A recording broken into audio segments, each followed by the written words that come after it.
I have watched 3 civilizations fold. Not slowly, not with dignity, but quickly, the way a fire goes out when you cover it.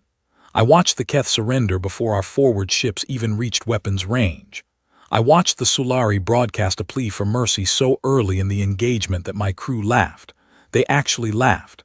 And I did not stop them because we had not lost a single vessel in 14 consecutive campaigns.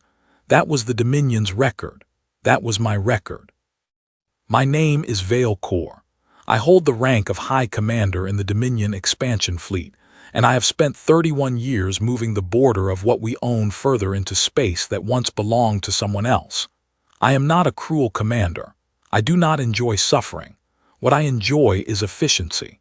A campaign that ends in total submission within a standard cycle is an efficient campaign.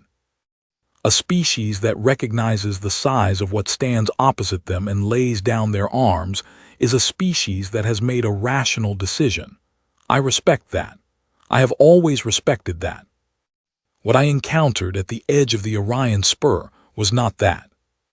Our charts listed the region as low priority, thin star density, no known advanced civilizations, one inhabited system of note, third planet from a yellow star, populated by a species our researchers called Terrans, bipedal, short-lived. Their recorded history barely stretched back 3,000 years. Their fastest ships could not match our slowest. Their weapons technology was described in our briefing files as developing, localized, non-threatening. The analyst who wrote that report is probably still employed. I imagine she has never stood on a bridge and watched what I watched. We arrived with 64 ships, cruisers, destroyers, 2 fleet carriers, and a command vessel. I had used this formation to take larger systems than this. The formation was designed to project an image as much as a threat. When a civilization saw 64 Dominion vessels hanging in their sky, the image alone usually did the work. The broadcast would go out. The silence would stretch for a day or two while their leaders argued among themselves, and then someone sensible would open a channel. We sent the broadcast on the 4th hour after arrival. It was the same broadcast we always sent, translated into every known language spoken by the Terrans. It was a clear message.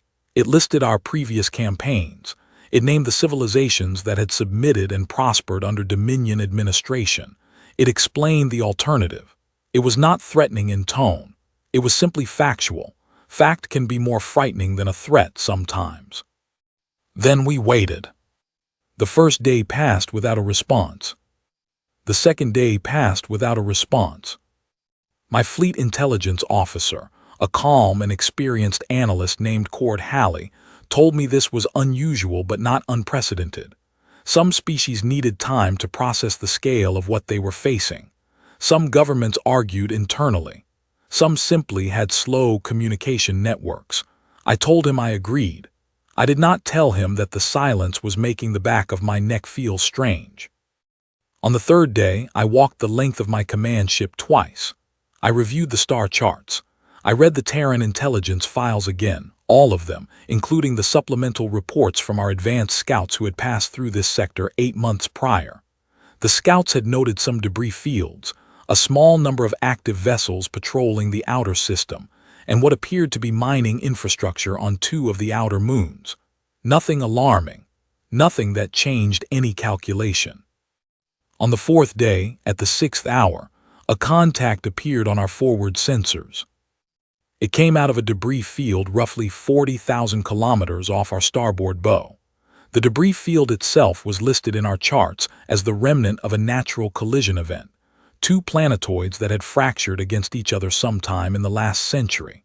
The field was thick with rock and frozen gas clouds, the kind of place that was difficult to scan cleanly and easy to get lost inside. Our sensor officer flagged the contact immediately. It was a single vessel. My first thought was a scout. My second thought was a messenger, some small diplomatic ship sent to begin negotiations from a cautious distance. My third thought arrived when the ship's profile resolved on my display, and I realized it was neither of those things. It was a warship, a destroyer class by size, though its exact configuration did not match any Terran vessel profile in our database. The hull was wrong in several places. Sections of armor plating appeared newer than others, mismatched, replaced after damage. The ship carried visible scoring along its port side, the kind of long, deep marking that comes from a weapon strike at close range. This vessel had been in combat, recently enough that the repairs were still uneven. It did not accelerate toward us. It did not flee. It held its position, directly ahead of our fleet, at a distance that placed it well inside our weapons range, but outside any defensive engagement envelope that made tactical sense. It simply sat there, in open space, between a debris field and the largest fleet it had ever had reason to encounter. I waited for the charge. When a small vessel positions itself in front of a vastly superior force with no apparent plan, the most common outcome is a final, symbolic charge, a gesture of defiance. I have seen it before. I understand it, actually. There is something in certain species that would rather end on their own terms than submit. I waited. The charge did not come. Instead, a hail frequency opened. My communications officer looked up from her console with an expression I had not seen on her face before. She was not alarmed. She was uncertain, which is worse. She said the vessel was broadcasting on our standard command frequency, in perfect Dominion standard, with correct protocol formatting, as if the being on the other end had studied our communication procedures and simply decided to use them. I told her to put it through. The voice was clear. No distortion, no background noise of a crew in panic. It was a female voice, low and unhurried, and it carried the specific quality that some commanders develop after years of making decisions under pressure. The quality of someone who has already run the numbers and arrived at a place of strange calm on the other side of them. She said, "This is UES Enduring. You are now in contested space. I suggest you reconsider." That was all. No threat, no list of forces waiting behind her, no passionate speech about her people's right to exist, no request for terms, just a statement and a suggestion delivered in the tone of someone giving directions. My bridge was silent. Cord Halley looked at me. My weapons officer looked at me. Even the young sensor operator in the far corner of the bridge had turned around in her seat. They were all waiting to see how I would respond to this, because none of them had a framework for it either. I had held the Dominion's record of unbroken forward motion for over 3 decades. I had never been told to reconsider anything by a single ship with a damaged hull and a crew that could not number more than 50. I looked at the vessel on my display. It had not moved. It was still there, sitting between us and everything behind it, and it gave no sign of moving. I sat down in my command chair. "Hold our advance," I said. Halley repeated the order to the fleet without comment. The 64 ships of our formation matched velocity and held position. Out in front of us, across 40,000 kilometers of space, the single battered warship did not react. It did not power up weapons. It did not shift position in either relief or preparation.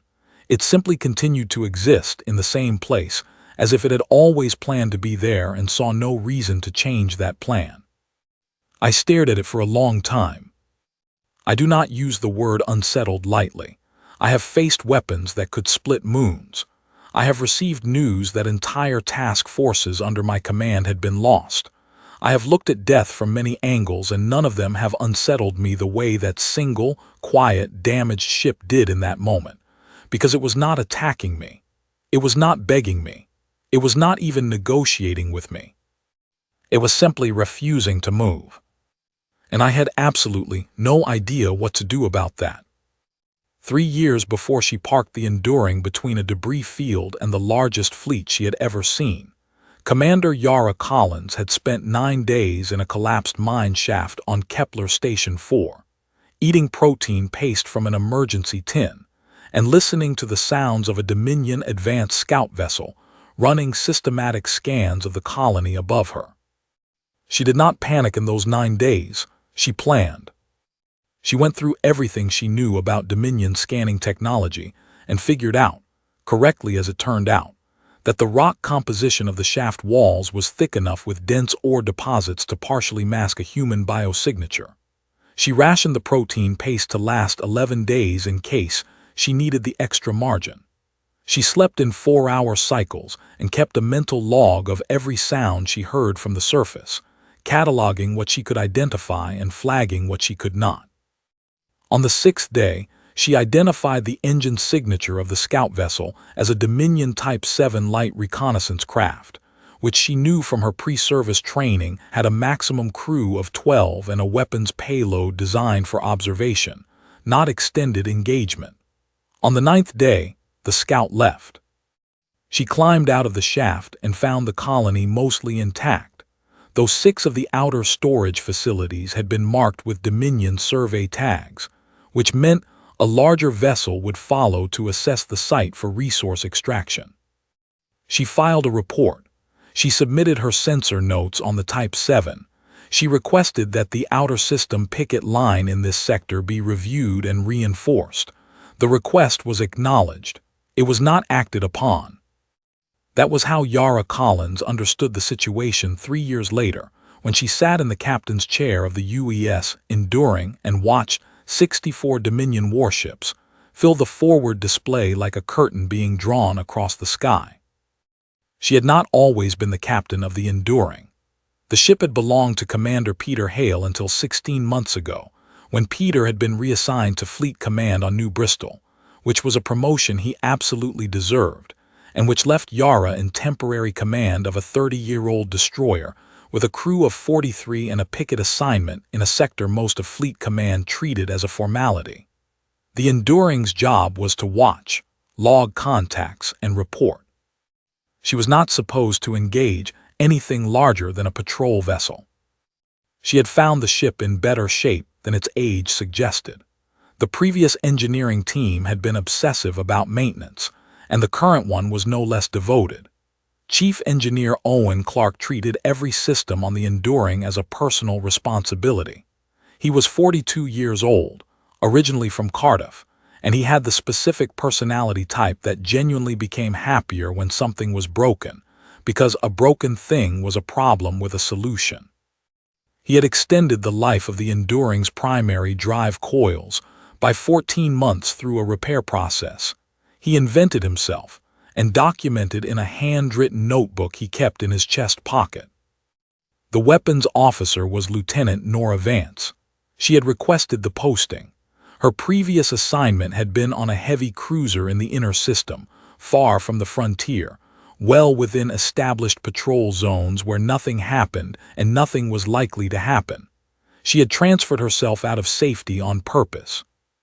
Yara had read her transfer request during the intake review and approved it without hesitation, because the reason Nora had given was simply, "I want to be closer to where the decisions get made." That was the kind of thinking Yara understood. The youngest crew member with a named station was Navigator Eli Ford, 24 years old. He had never been in a combat engagement. His record was entirely clean, his scores from training were strong, and he had a habit of making small notes on the physical star charts he kept at his station, even though digital charts were standard. He was, Yara had concluded early on, the kind of person who needed to feel that things were real before he could act on them. The handwritten notes were how he made space real. She had decided that was fine. When the Dominion fleet appeared on the forward sensors, Eli had been the one to call it out. His voice had not broken. He had said the contact numbers clearly and calmly, and then he had turned to look at Yara for exactly 1 second before turning back to his display. She had appreciated that second. It told her he was scared but functional. She could work with scared and functional. The fleet was 64 ships. The Enduring was 1. The math was not the kind Yara enjoyed running, but she ran it anyway, because that was what she had been trained to do, and because there was a certain practical comfort in knowing exactly how bad a situation was rather than allowing yourself to guess. The situation was very bad. Running was the obvious answer, and she spent about 30 seconds genuinely considering it. If she ran now, at maximum drive output, She could reach the communication relay at the system's edge in approximately 9 hours. She could broadcast the contact report from there. That was the mission protocol. That was exactly what she was supposed to do. She thought about the route behind her. The inner colonies were 6 jump points deep, populated, unprepared. Fleet Command had reinforcements, but they were not positioned for rapid deployment to this sector because this sector was not supposed to need them. If she ran now and the Dominion fleet followed, it would not follow at her speed. It would follow at its own pace because it had no reason to hurry. It would reach the first junction point, and the second and the third, and by the time Fleet Command had assembled a response, the Dominion would be inside the defensive perimeter. She thought about 9 days in a mine shaft. She thought about survey tags on storage buildings. She thought about the way a civilization that had been doing this for 1,000 years moved when it had no reason to slow down. Then she stopped thinking about all of that and started working. "Nora," she said, "I want every active broadcast channel we have open and transmitting. Stack the signals. Make us sound like a command vessel coordinating traffic." Nora had looked at her for exactly as long as it took to understand what she was being asked to do. Then she said, "Yes, Commander," and began. "Owen," Yara said over the internal channel, "I need you to get into the debris field on our starboard side. There is a wreck in there, a Dominion ghost ship from the advanced scout wave about 8 months back. I need you to tell me if its core systems have anything left in them." Owen's voice came back with the specific energy he always brought to broken things. "I saw it on the scan, already thinking about it." "Eli," she said, "plot me a position inside the outer debris layer. Not through it. Just inside the edge where we can hold and where their sensors have to work hard to resolve us cleanly." Eli said plotting now, and his hands were already moving. Yara opened the Dominion command frequency. She had studied the protocol formatting from intelligence files. She keyed the correct authentication sequence, which was not difficult to replicate because the Dominion had been using the same base code for at least 40 years, which told her something about a civilization that had not faced a challenge worth adapting for in a very long time. She sent the hail. When the channel opened on the other end and she heard the quality of silence that meant someone on the other side was listening, she said what she had already decided to say before she sent the hail. There was no point in making it complicated. "This is UES Enduring. You are now in contested space. I suggest you reconsider." She closed the channel. The fleet did not advance. She allowed herself exactly 3 seconds to acknowledge that. 3 seconds was not very long, but it was enough. The fleet had held. That meant the voice on the other end had passed her words to someone with authority, and that someone had made a decision not to push forward, at least not immediately. It was not a victory. It was a pause, but a pause was something she could use. "Owen," she said, "tell me about the ghost ship." His voice came back from inside a maintenance crawlspace somewhere in the lower hull, and he sounded genuinely pleased. "The core is not dead. The primary drive is gone, but the reactor casing held. There is residual charge in the capacitor bank. Not enough to power anything, but enough to make a signature if we induce it from outside. I can rig a tether line and pulse it on a timer. Make it look like something in there is running quiet." "How long to set it up?" 4 hours if everything cooperates." "You have 3. A brief pause, right then. Yara looked at the forward display. The Dominion fleet was still there, still holding. She could see the scout ships at the edge of the formation beginning to shift their positions, small adjustments, the kind of movement that meant someone was thinking about sending them forward to investigate. She had 3 hours, roughly, before this became a different kind of problem. She intended to use all 3 of them. The debris field was dense enough to obscure thermal readings, and with the enduring position just inside the outer layer, their hull temperature would blend with the irregular heat signatures coming off the rock fragments around them. It was not perfect concealment. It was enough concealment. There was a difference, and she had learned to work in the space between those two things. She pulled up the intelligence files on Dominion tactical doctrine, while Nora continued to layer the broadcast signals, and Eli quietly confirmed their new position in the field. The files were not comprehensive.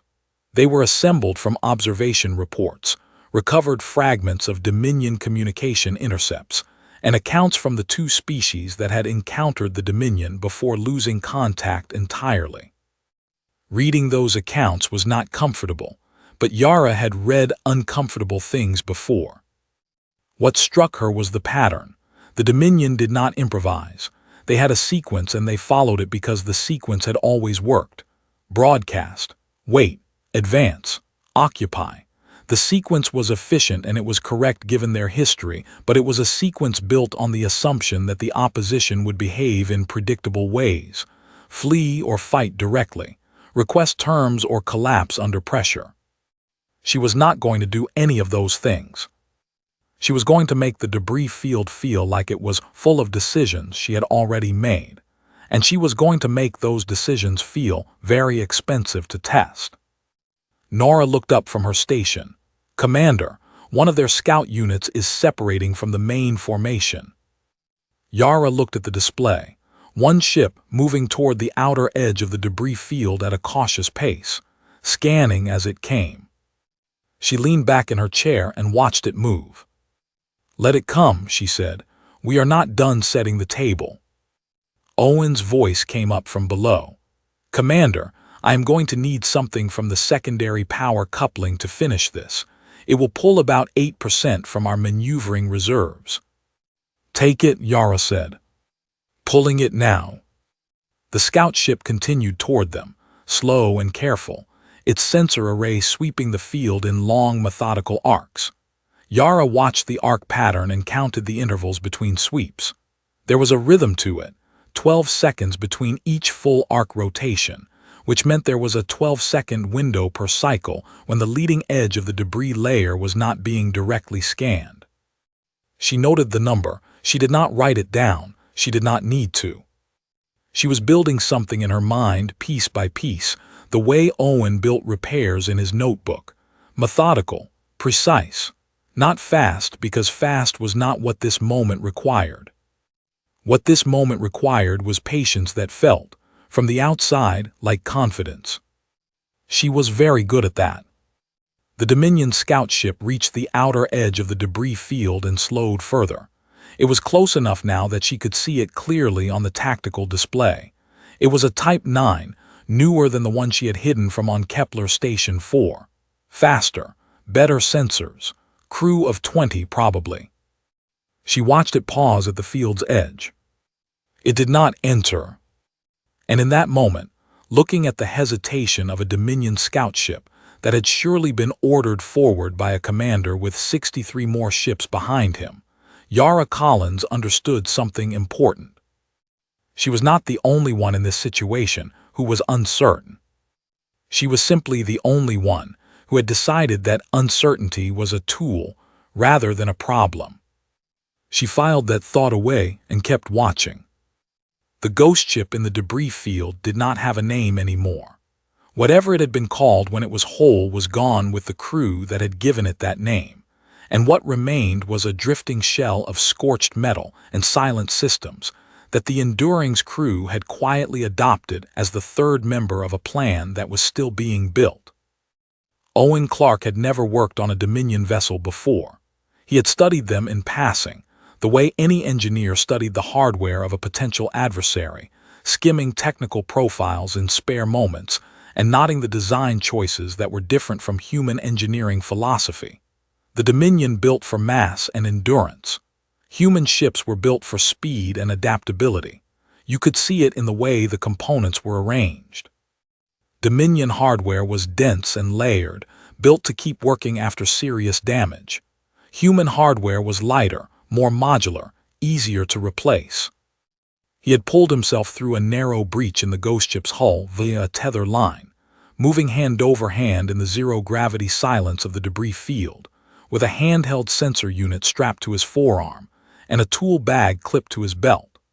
The breach was small enough that he had to angle himself sideways to fit through it, and he had scraped his left shoulder against the torn metal edge and not particularly cared because there was no time to care. Inside, the ship was dark except for the emergency indicator light on his suit and the faint amber glow from the one system that still had power, the capacitor bank. It sat in the engineering section, 3 decks below the breach, and Owen had navigated to it by feel and memory and the rough structural schematics he had pulled from the intelligence files on the way out. The capacitor bank was a row of thick cylindrical units, each about a meter tall, mounted in a frame that ran the length of one wall.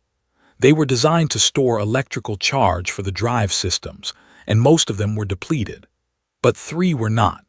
3 still held residual charge from whatever the ship had been doing in the last moments before it was abandoned, and those 3 were enough.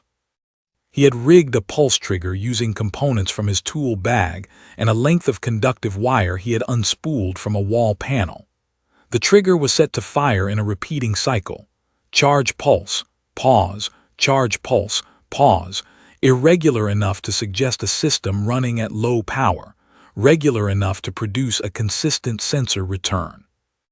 It was, he thought, a convincing impression of a powered vessel in minimal standby mode, which was exactly what they needed anyone scanning the field from outside to think they were seeing. He had finished with 11 minutes to spare. Back on the Enduring, he had reported completion to the commander and then gone directly to the drive coupling that needed attention. Because the 8% he had pulled from the maneuvering reserves had put a small stress on the secondary distribution line, and a stressed line was a line that would eventually fail, and Owen Clark did not allow lines to fail on his ship. The ship was his in the way that it was not quite anyone else's. The commander commanded it. The crew operated it. But Owen kept it alive, and that was a different kind of ownership, quieter and more constant. He was halfway through checking the distribution line when Nora Vance's voice came over the internal channel. "Owen, the commander wants you up front. Something is moving." He secured the panel and moved. On the bridge, Yara was watching the tactical display with the focused stillness she had whenever she was thinking faster than she was talking. The Dominion scout ship that had been hovering at the edge of the debris field was now moving, not away from the field, into it. "It entered the field 40 seconds ago," Nora said, "moving slowly. Sensor sweeps are active." Yara looked at Owen when he arrived. "The pulse trigger. What is the broadcast interval?" 9 seconds on, 4 off with a 2-second variance built in, he said. "Random variance. It will not repeat the same pattern twice in a row." "Good." She looked back at the display. "The scout is heading toward the ghost ship. It will reach sensor proximity in approximately 12 minutes. Owen understood immediately. If it gets close enough to resolve the signal clearly, it will see the source is a dead hull. The trick ends. "Yes," Yara said, "so we need the trick to do something before that happens." She explained what she needed. Owen listened. He asked one question: "How much charge is left in the capacitor bank after I fire the pulse trigger manually at maximum output?" "I would estimate about 20% of what we used for the timer setup," he said. "Not a lot, but enough for one full discharge if we trigger all 3 capacitors at once instead of cycling them. Enough to create an electromagnetic burst." Owen thought about it properly. The burst would be significant, probably within a radius of 400 to 500 meters. It would not penetrate heavy shielding. He paused. But a scout ship at close range with its sensor arrays fully deployed, those arrays are not shielded on the sensor ends. They cannot be. Shielding blocks the signals they are trying to read. If the arrays are active when the burst fires, the overload would cascade backward through the sensor system. The scout would be effectively blind for a considerable amount of time. Yara nodded. "How long?" 30 minutes, possibly 40. The components are not ones they carry spares for on a scout vessel. They would have to return to the main fleet for repair. Can you trigger the full discharge remotely from here? I can if the tether line is still connected. Is it? He checked his suit's connector status on the panel beside the bridge door. Yes. Then I need you to watch the scout's position on the display and fire the full discharge at the moment it reaches maximum sensor range of the ghost ship. Not before. Not after. The moment its arrays are pointed directly at the source. Owen looked at the tactical display. The scout was moving at a measured pace, sweeping as it went. He tracked its vector. He calculated the range at which its sensors would be focused most tightly on the ghost ship, the point of maximum signal resolution, which was also the point of maximum vulnerability for an array receiving a sudden burst. I will need a countdown from Eli, he said. Eli Ford at the navigation station had been listening. He was already plotting the scout's speed and trajectory. I can give you a 60-second warning and a 10-second countdown, he said without being asked.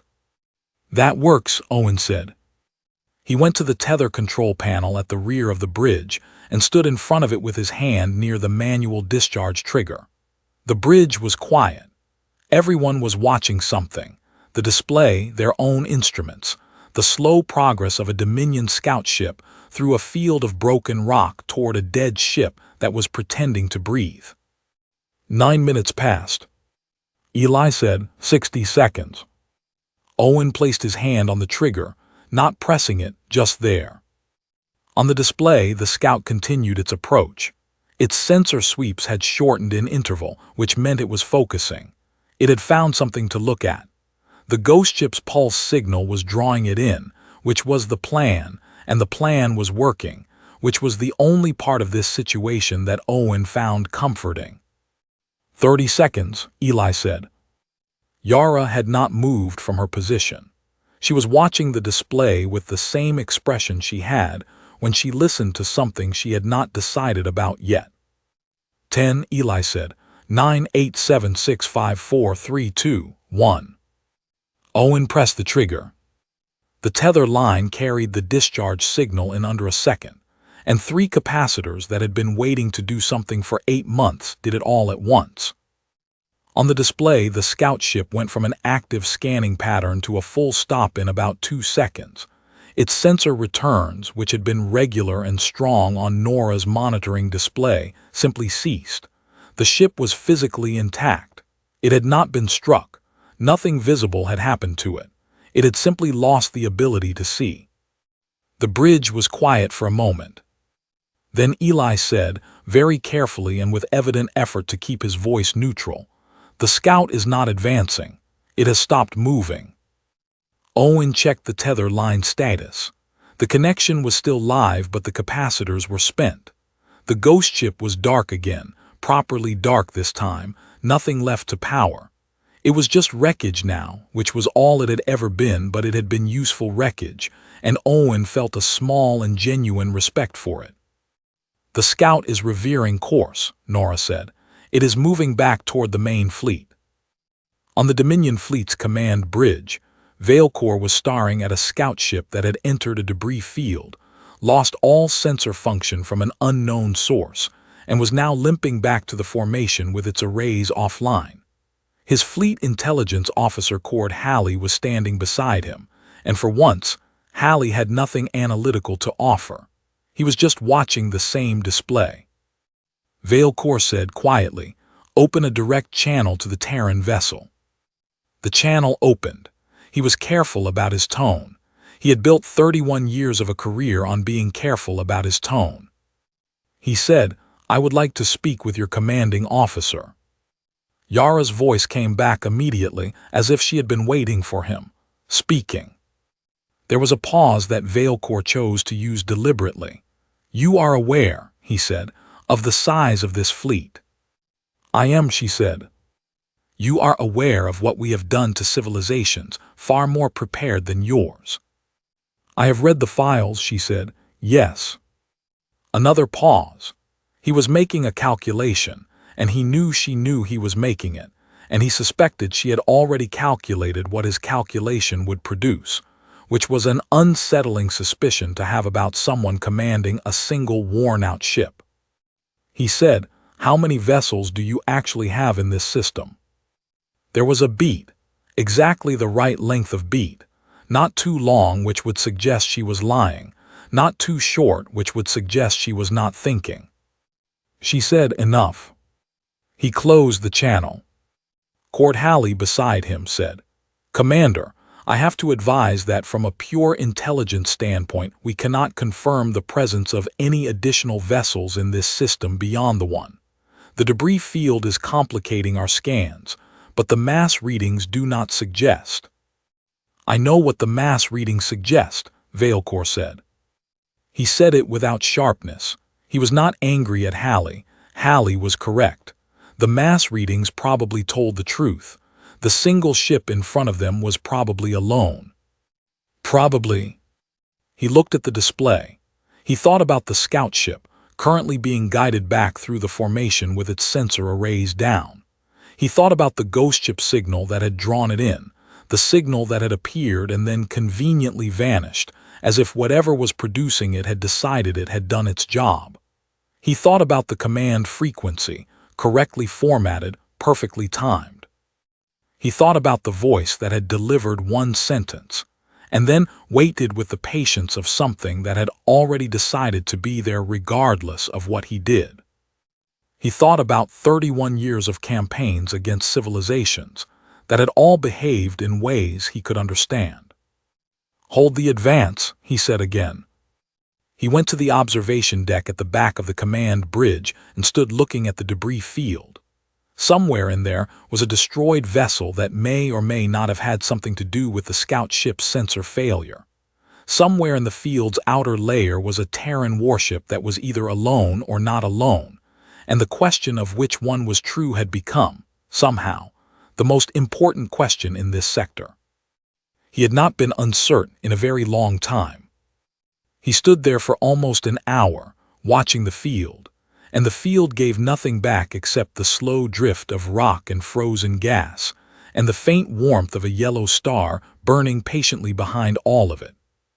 Then his communications officer said, "Commander, priority signal from Fleet High Command. Admiral Dresch is en route to this sector." Veilcourt turned from the window. He knew what that meant. Everyone on the bridge knew what that meant. Admiral Dresch did not come to situations that were being handled. She came to situations that were not being handled fast enough. He looked at the display one more time. The single Terran vessel, still in place, still not moving. He did not know what was going to happen next. He was beginning to suspect the Terran commander did. The message that Yara Collins sent at the 14th hour of the standoff was not sent to the Dominion. It was sent to her navigator, and it contained one instruction written on a physical card that she had filled out by hand at her station, which she folded in half and carried across the bridge herself, and placed in Eli Ford's left hand without ceremony. Eli opened it, he read it, he looked up at her. She said, "You know what that means?" He said, "Yes, Commander." The card read, "Take everything we have collected, every sensor log, every frequency intercept, every behavioral observation. Package it for the escape pod. You leave at my order. You do not wait for a second order, and you do not come back for me. You take the data to Fleet Command. That is the mission. That is the only mission." Eli folded the card and put it in his jacket pocket. He said nothing further. He turned back to his station and continued his work. That was the moment Yara fully understood that she trusted him, not because he argued or asked for clarification or said something reassuring, but because he did not. The data package he would carry was the most important thing currently existing on the Enduring. It was not the ship itself. It was not the crew.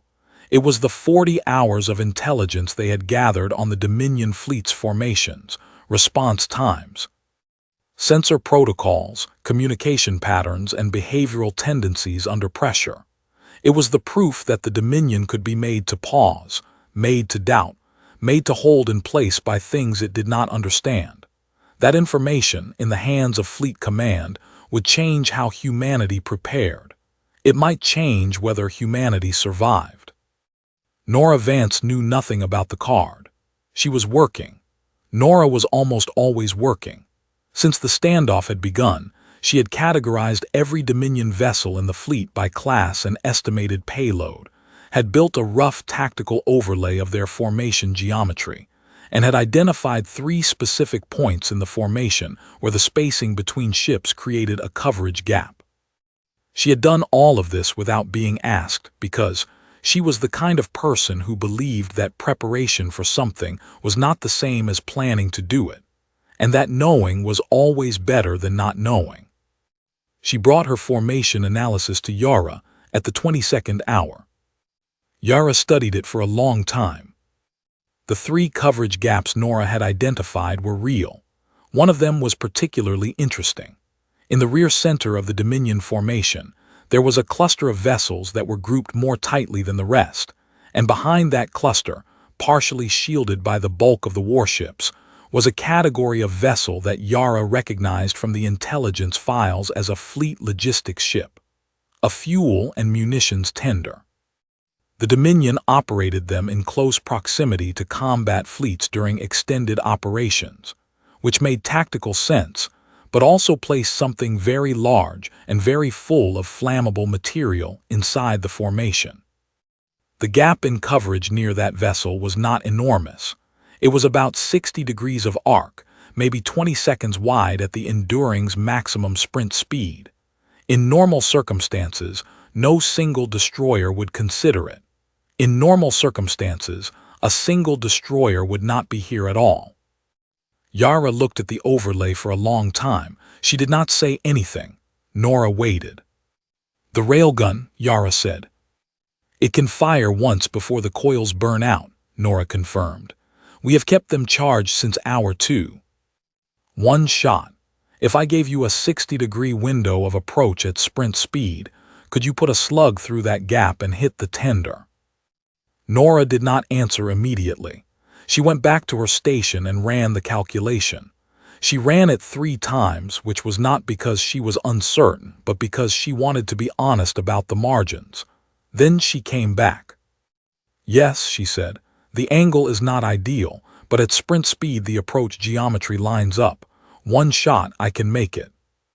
Yara nodded. She did not say anything else about it, not yet, because there was one more piece of information she needed, and it arrived at the 28th hour when Nora intercepted a Dominion internal signal that Owen, who had been teaching himself rudimentary Dominion signal protocol from the intelligence files in his spare moments, was able to partially translate.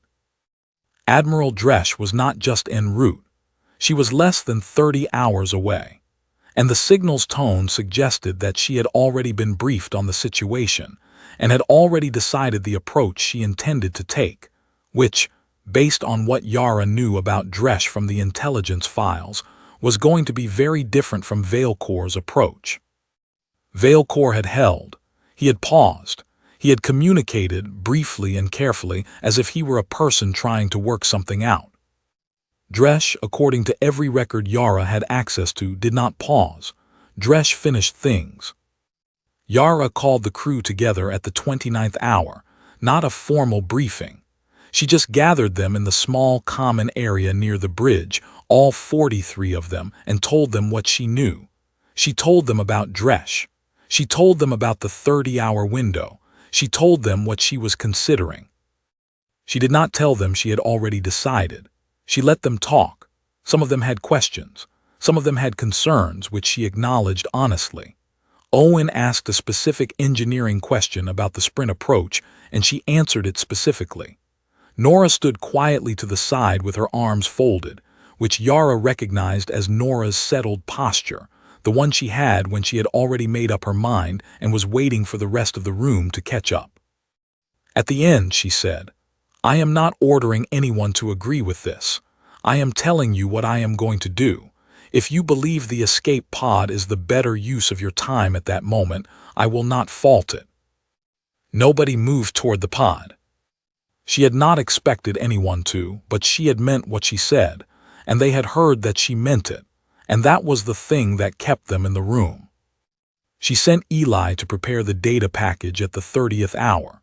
He worked through the night cycle on it, meticulous and thorough, organizing the sensor logs in sequence and adding a handwritten summary on 3 sheets of paper from his personal note supply, because he wanted whoever opened that pod to understand the context before they touched a display.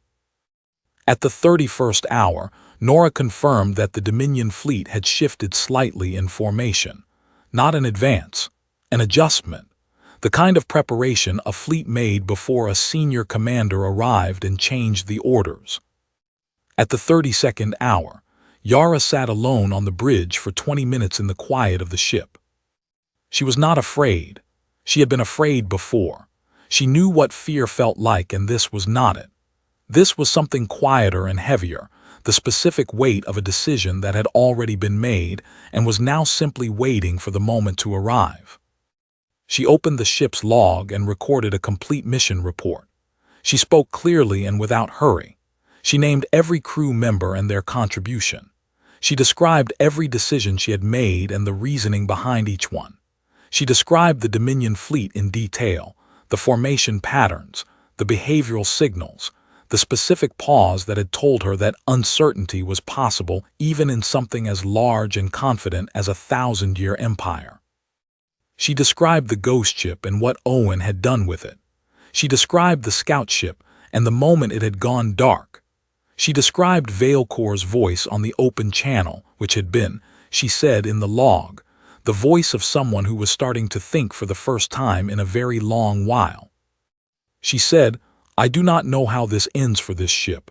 I know how I intend it to end for everything behind it. That is enough."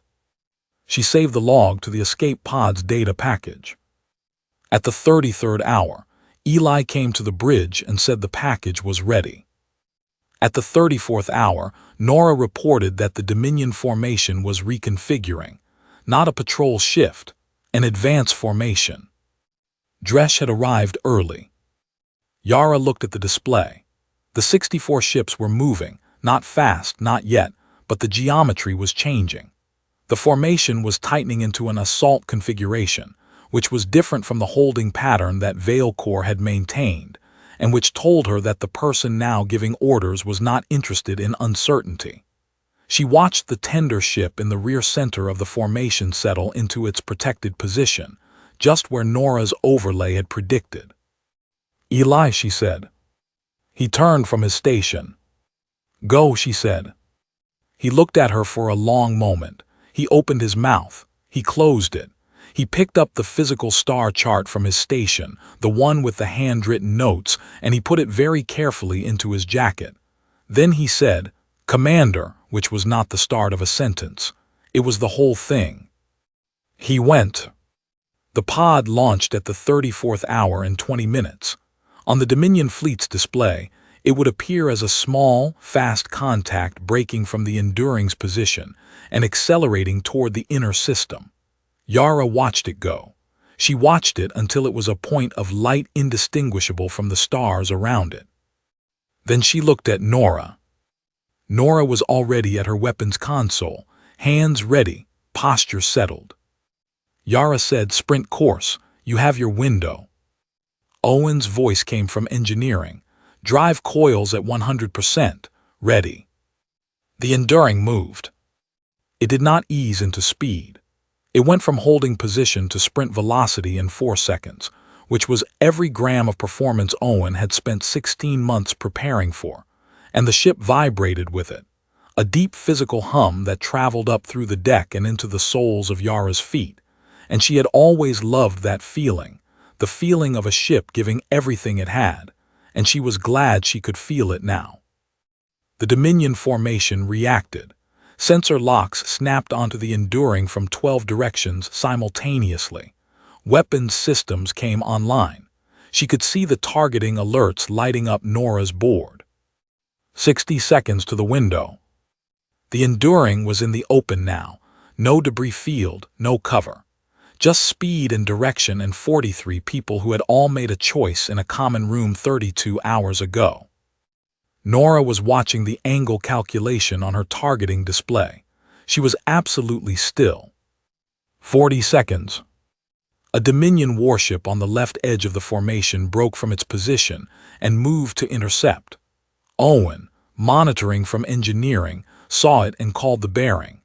Yara adjusted course by 3 degrees, which opened the gap slightly and bought the intercept ship another 8 seconds of travel time.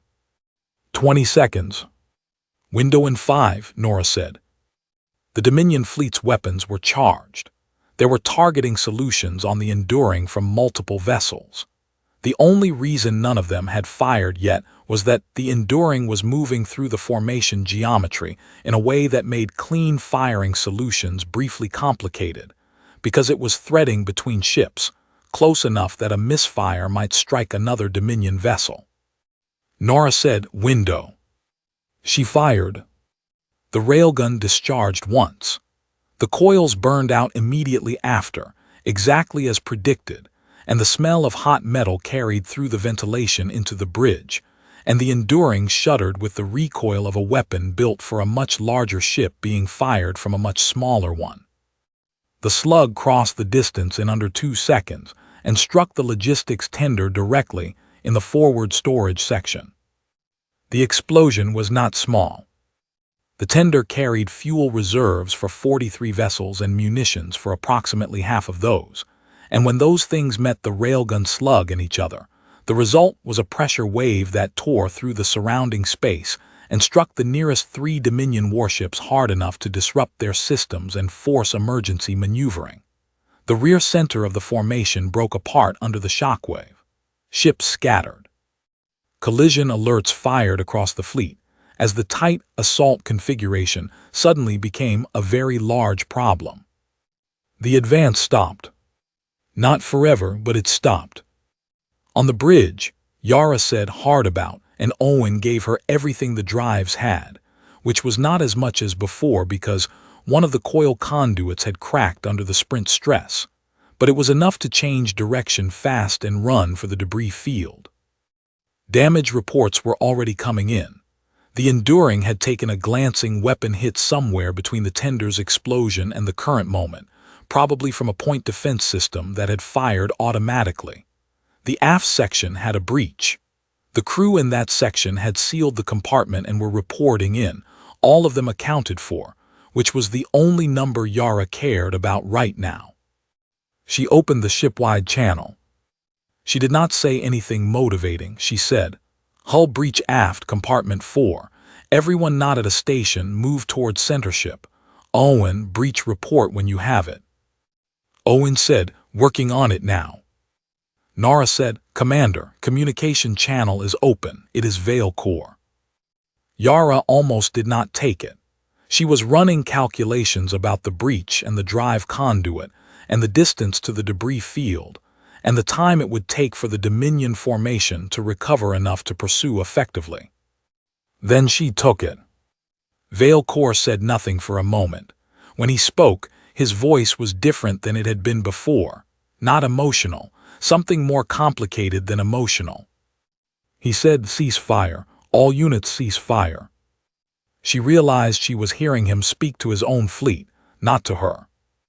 There was a different voice, sharp and flat, that said, "Commander Vale Core, you do not have the authority." Vale Core said, "I am giving the Terran crew time to reach their escape pods. Anyone who fires on that vessel in the next 5 minutes is answerable to me." The sharp voice said, "You are relieved of command, Vale Core." Vale Core said, "Yes." He did not say it with defeat. He said it the way someone says something they have already accepted. Then the channel was silent except for the background noise of a fleet that had been ordered to stop and was, for the moment, stopping. Yara did not slow down. She did not know how long 5 minutes was going to last. She ran for the debris field at maximum available speed, and she did not look back. The crew reached the sealed compartments. The breach was sealed by Owen inside of 3 minutes, working alone, with 2 clamps and a patch kit, and the specific calm of someone who had spent 16 months making sure he was ready for exactly this. The Enduring reached the outer edge of the debris field. Yara cut speed as they entered, threading between the rocks, feeling the ship respond even with the cracked conduit. Still alive, still moving, still hers. She did not know what was happening behind her. She would not know for some time. She took a breath. Outside, the stars were the same as they had always been. They brought me to the tribunal on a transport vessel that smelled of recycled air and cleaning chemicals, the specific smell of a Dominion administrative facility that has been in continuous operation for too long. I had been in rooms like this before, many times, always on the other side of the process, always the one whose report was being considered, whose campaign record was being reviewed, whose efficiency ratings were being cited as examples. I sat down at the tribunal table, and I placed my hands flat on the surface, and I looked at the 7 members of the judicial panel of the Dominion Expansion Authority, and I told them the truth. I told them that I had served the Dominion for 31 years with complete commitment, and that I had never previously doubted a standing order, and that I had, at the engagement at Orion Spur Sector 7, issued an unauthorized ceasefire command that directly contravened the orders of Fleet Admiral Dresch, and that had, in operational terms, allowed the crew of a hostile vessel to escape an engagement that should have concluded in the vessel's capture or destruction. The panel chair, a gray-haired official named Prosecutor Aldrin, asked me why I had done it. I had prepared an answer for this question. I had thought about it for a long time, in the transport vessel, and before that in the holding facility, and before that in the hours after I gave the order, standing on the observation deck of my command ship, watching a battered destroyer disappear into a debris field while Dresch's voice told me I was finished. I said, because I had learned something from the crew of that vessel that I believed was more important than destroying it. Aldrin said, "What had you learned?" I said that this campaign was a mistake. There was a silence in the tribunal room. I did not let it grow too long. I said, I have taken 3 civilizations. I have overseen the submission of 11 others. I have never lost a campaign. Not because I am exceptional, but because the Dominion's method is correct for civilizations that respond to it. Broadcast, wait, advance, submit. The method works because most civilizations, when they see what we are, do the rational thing. They calculate the odds and they adjust their behavior to match the calculation. Aldrin said, and the Terrans did not. The Terrans, I said, did not calculate the odds in the way we expected. They calculated what the odds meant about us. I paused to make sure I was saying this correctly, because I had been thinking about it for a long time and I wanted to say it right. The commander of that vessel was not holding her position because she thought she could win. She was holding her position to see what we would do when we did not win immediately. She was testing something about us, not the other way around. The panel was quiet. She found what she was looking for, I said.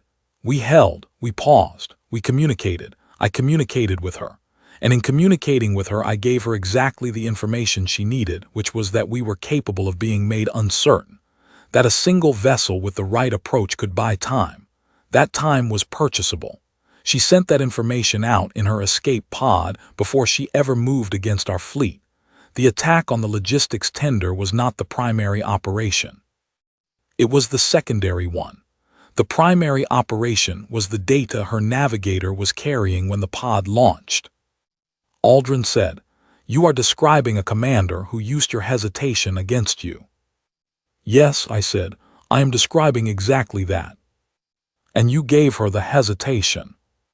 "Yes." "Why?" I thought about the question for a moment. "Because she earned it," I said. That answer did not go over well. I had not expected it to. But it was the honest answer, and the tribunal was asking for honesty, and if I was going to be removed from service, I was going to be removed for what I actually believed rather than for a version of events I had softened to protect myself. Aldrin asked me to explain what I meant by earned. I said, she put a single ship between her people and a fleet. She did not do it because she thought she could stop us. She did it because she understood that time was a weapon, and that she was the only instrument available to buy it. She was prepared to lose everything to create a delay that would save something larger. I have never encountered that before. In 31 years, I have never seen a commander accept personal loss so completely in service of a larger calculation. Most commanders, even good ones, are making decisions with some part of their mind reserved for their own survival. She had removed that reservation entirely. I paused. When I saw that, I said, I stopped being certain that we were correct. Aldrin said, correct about what? About this campaign, I said. About the Terrans. About what we do when we encounter something that does not follow the expected pattern. I looked at the panel. We have a method. The method works. But the method only works on species who do not have someone like her. And the Terrans have her and probably have others like her. And if we continue this campaign with the assumption that they will eventually behave like the species we have encountered before, we will be wrong in ways that are very expensive. The campaign had, in fact, stalled. I knew this. The panel knew this. Everyone in the room knew this. The Enduring's data package had reached Fleet Command and Fleet Command had used it. The inter-system defenses had been repositioned.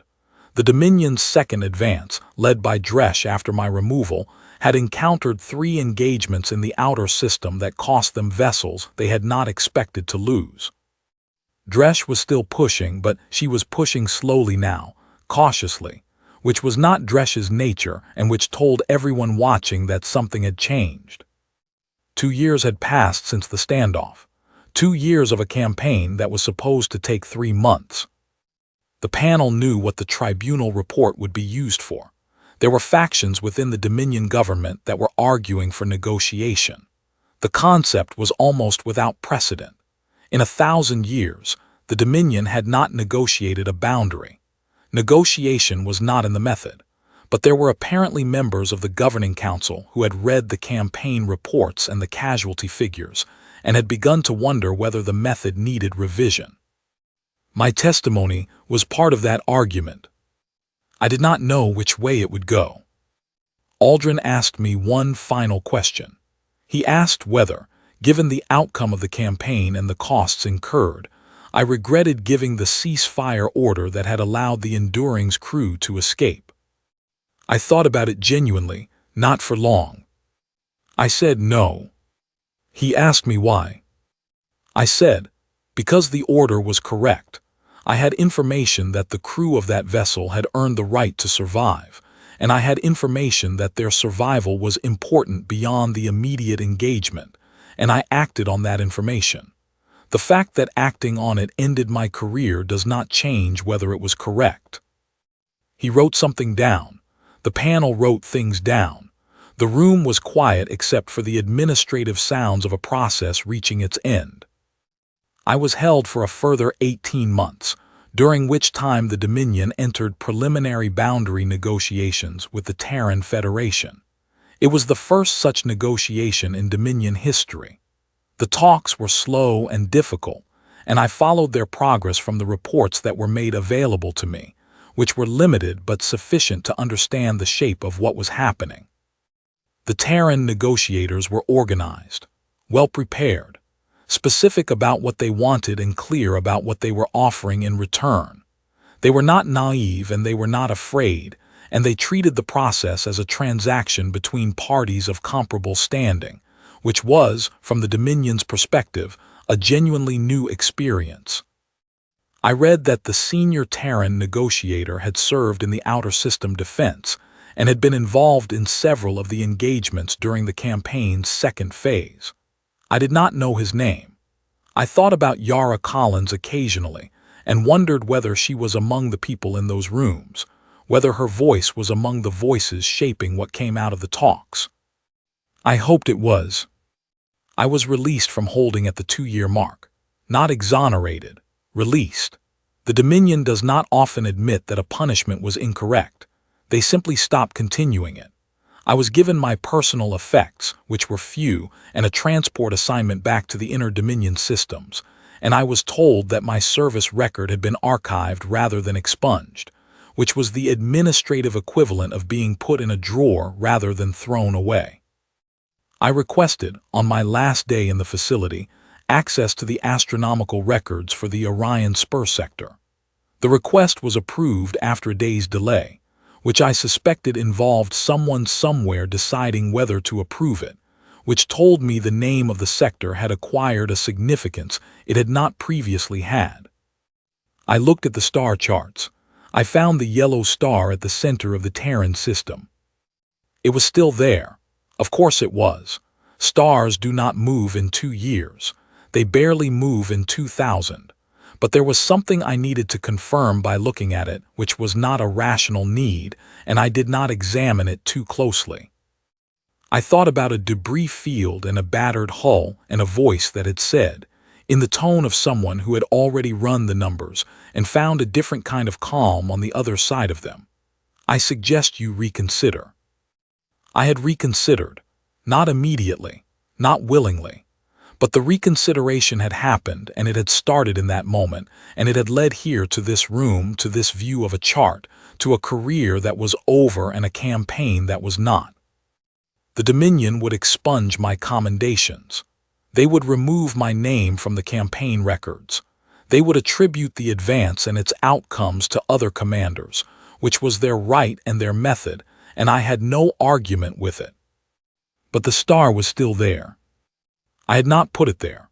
I had not saved it. I had done almost nothing that day except hold my fleet in place for reasons I could not fully explain even to myself, and then later, once, given a ceasefire order that lasted 5 minutes and cost me everything I had built.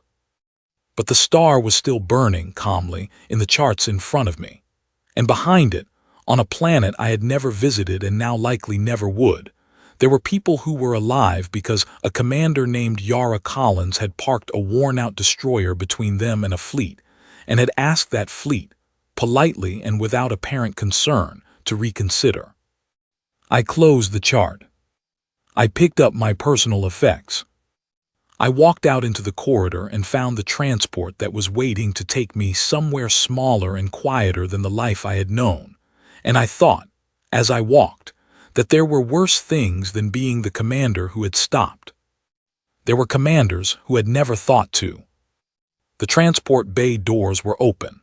The ship beyond them was a standard civilian carrier, nothing impressive, nothing that would draw attention.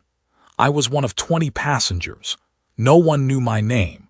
No one on that ship had any reason to look at me as anything other than a middle-aged man carrying a bag. I found my seat. I looked out the small